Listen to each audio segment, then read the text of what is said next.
यहाँ हूँ sweet corn. एबे आमे स्वीट कॉर्न को चाट बनैबा। स्वीट कॉर्न चोपा को काढ़ी नेबा। स्वीट कॉर्न को मु खंड खंड करी भांगी नेली।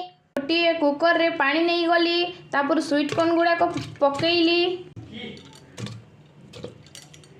तापर स्वाद अनुसार टिके लूण दे देबा। तापर ताकू 6-7 सीटी दे देबो। तापर मु बंद कर देबी गैस को। स्वीट कॉर्न को सिझाई नैचे। स्वीट कॉर्न टा बहुत मीठा लगे और बहुत बढ़िया लागिबो।